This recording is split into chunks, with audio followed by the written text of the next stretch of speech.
देव तमाम, कहते लोग शरीर में रहते देव तमाम, निकलो जीव शरीर से कोई न आवत काम।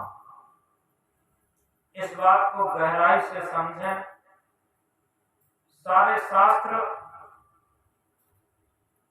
कहते हैं कि शरीर के अंदर तमाम देवी देवताओं का वास है।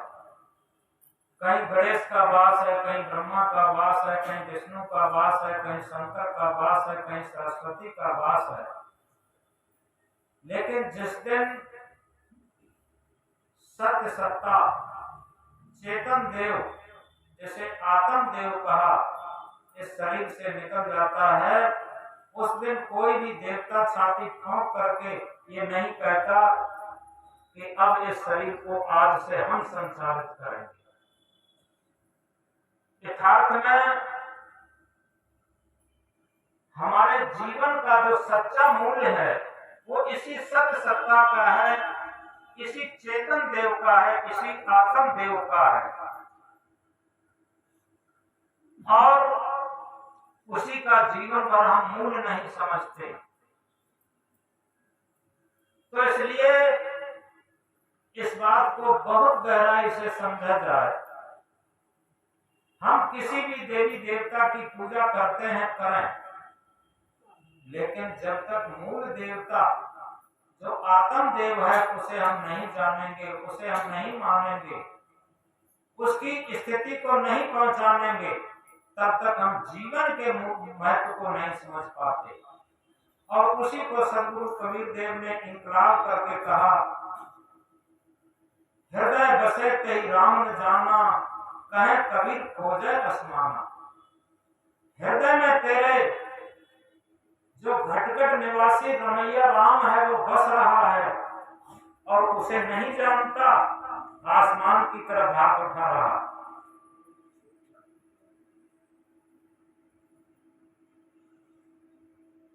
अगर इस बात को समझ लिया जाए तो सारी समस्याओं का निदान, सारी समस्याओं का हल हो सकता।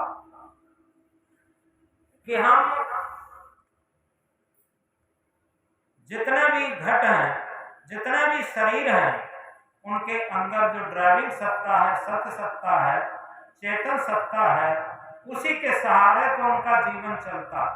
अगर वो सत्य सत्ता न रहे तो जीवन नहीं चलेगा। इसलिए हम विज्ञान को तो जानते हैं, लेकिन विज्ञानी को नहीं जानते। आज कितना भी बड़ा विज्ञान आगे बढ़ गया हो, लेकिन आप विचार करके देखें, इस विज्ञान की जड़ में विज्ञानी कौन है? ये आत्म देव ही तो है। आत्म देव न हो तो विज्ञान क्या करेगा? इसी तरीके से देह को जानते हैं, लेकिन देही को नहीं जानते। हम शरीर को पहचानते हैं। आज टहलने गए थे तो डीएम के बंगला की तरफ कुछ लोग आ जाते हैं, शायद वो सर्विस करते हैं, रिटायरमेंट होंगे, और एक बड़े बूढ़े थे, कह रहे थे, तुम्हें पता है कुछ कि हमें लोग कितने जानते हैं?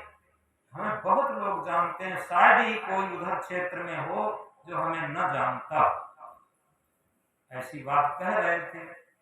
मन में आया कि इनसे ये कहें, तुम्हें तो लोग बहुत जानते हैं, लेकिन क्या तुम अपने को जानते हो? ये बात उनकी नहीं है, ये बात सबकी है कि हमें बहुत लोग जानते हैं, हमें बहुत लोग मानते हैं, मन में बड़ी गुदगुदी रहती है, बहुत ज्यादा प्रचार प्रसार है, लोग हमें गुरु कहते हैं, संत कहते हैं, पूजते हैं, मान सम्मान देते हैं, ये गुदगुदी रहती है। लेकिन कभी विचार करके देखा कि क्या हम अपने को जानते हैं, अपने को पहचानते हैं, अपने आप में स्थिति को कभी स्थित होकर के देखे हैं? अगर ये नहीं देखे तो कुछ नहीं देखे। इसीलिए कहा, जानो अपने आप को, खोजो अपने आप, अपने को जाने बिना मिटे नहीं शंका। यथार्थ में एक उदाहरण से समझ सकते हैं। कभी कभी हम बताया करते हैं एक ब्लैक बोर्ड पर एक इकाई लिखो और एक इकाई लिख कर के एक जीरो लगा दो तो गिनती हो जाएगी 10। एक जीरो और बढ़ा दो तो गिनती हो जाएगी 100। यानी एक जीरो बढ़ाते जाए 10 गुना बढ़ता जाएगा। अब हम गिनती पढ़ेंगे और जीरो बढ़ाते जाएंगे, गिनती होगी 10, 100, 1000, 10,000, लाख, 10 लाख, करोड़, 10 करोड़, अरब, 10 अरब, खरब, 10 खरब, नील, 10 नील, पदम, 10 पदम, संख, 10 संख। जहां तक हम गिनती पढ़ना जानते हैं, जीरो लगाते जाएंगे और गिनती पढ़ते जाएंगे। उसी ब्लैक बोर्ड पर अगर हम एक इकाई को बिगाड़ दें, अब हम क्या पढ़ेंगे? कितने भी पढ़े लिखे हों, कितने भी डिप्लोमा होल्डर हों, क्या पढ़ेंगे? केवल ये कह सकते हैं कि 0 0 0 0 0, बस एक इकाई के बिगाड़ते ही। जब तक एक इकाई लगी थी तब तक बहुत बड़ा मूल्य था उन जीरो का, लेकिन इकाई बिगाड़ते ही जीरो का कोई मूल्य नहीं रहा। इसी तरीके से ऑल वर्ल्ड, पूरे संसार के बोर्ड पर ये विचार करके देखें, उस बोर्ड से सत्य आत्मा को निकाल लिया जाए जो एक इकाई के समान है। आत्मा के निकालते ही पूरे संसार में न तो कोई आदमी रहेगा, न कोई पशु रहेगा, न कोई पक्षी रहेगा, न कोई जलचर रहेगा, न कोई नभचर रहेगा। फिर विज्ञान का क्या महत्व होगा? ये मकान महल का क्या महत्व होगा? हवाई जहाज हेलीकॉप्टर का क्या महत्व होगा? ट्रेन का क्या महत्व होगा? बस का क्या, कार का क्या महत्व होगा? इन सारे संसाधनों का, सोना चांदी रुपया पैसा बैंक लॉकर्स, इनका क्या महत्व होगा? आखिर इनका कुछ भी महत्व नहीं होगा।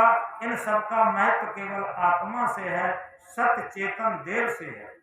और पूरे जीवन उसी सत्य आत्मा का महत्व नहीं मानते, उसी चेतन देव का हम महत्व नहीं मानते। जिसे देखो गीता में भी कहा है, श्री कृष्ण अर्जुन को समझा रहे, ईश्वर सर्वभूतानां हृदय तिष्ठित अर्जुना। हे ईश्वर, हे अर्जुन, ईश्वर सभी प्राणियों के हृदय में विराजमान है। तो इस तरीके से हम विचार करके देखें, जो मूल चीज है हमारे जीवन में, जिसके बिना हमारा जीवन नहीं चल सकता, उस सत्य सत्ता का हम जीवन में कितना मूल्य मानते हैं। धन का मूल्य है, पद का मूल्य है, प्रतिष्ठा का मूल्य है, सारी चीजों का मूल्य है। क्या कभी विचार करके भी देखे हम आत्मा का मूल्य किस क्षण मानते? जब हम सत्य आत्मा का मूल्य मानना शुरू होते, तभी समझो भक्ति क्षेत्र में हम प्रवेश करते। अगर आत्मा का मूल्य नहीं मानते तो भक्ति के क्षेत्र में प्रवेश नहीं किए, सत्य के क्षेत्र में प्रवेश नहीं किए, भजन के क्षेत्र में प्रवेश नहीं किए, ध्यान साधना के क्षेत्र में प्रवेश नहीं किए। भजन, ध्यान, साधना, भक्ति, ये सब केवल अपने स्वरूप की खोज के लिए है, अपने आत्म साक्षात्कार के लिए है। तो इसीलिए ये कहा है, आत्म में परमात्म दर्शे, परमात्म में झाई। यथार्थ में हमारी विश्राम सागर में ही कहा है, लक्ष्मण प्रश्न कर रहे हैं कि राम से कि हे भैया राम, ये बताओ जीव और ईश्वर में कितना भेद है? तो राम कहते हैं, जीव ईश में भेद किम इतनो अहे सदीव, बद्ध दशा में जीव कहे मोक्ष दशा में सी। जब तक वो वासनाओं में बंधा हुआ है उसे जीव कहते हैं, और वासनाओं से मुक्त अवस्था में उसी को शील कहते हैं। ये विश्राम सागर में राम लक्ष्मण को समझा रहे। तो इस प्रकार हम कह रहे थे, घट घट में तेरे साईं बसत है, कटुक वचन मत बोल रे। यथार्थ में जो घट घट में रमैया राम है, हर घट में रम रहा है, उस सत्य सत्ता, उस आत्म देव को हम पहचाने और उसका ज्ञान करना ही आत्म ज्ञान है और उसकी पूरी जानकारी ही आत्म पूजा है। यह महाभारत में भी कहा है, आत्म पूजा देव न दूजा। आत्म पूजा के समान दुनिया में कोई देव नहीं और न उसकी पूजा।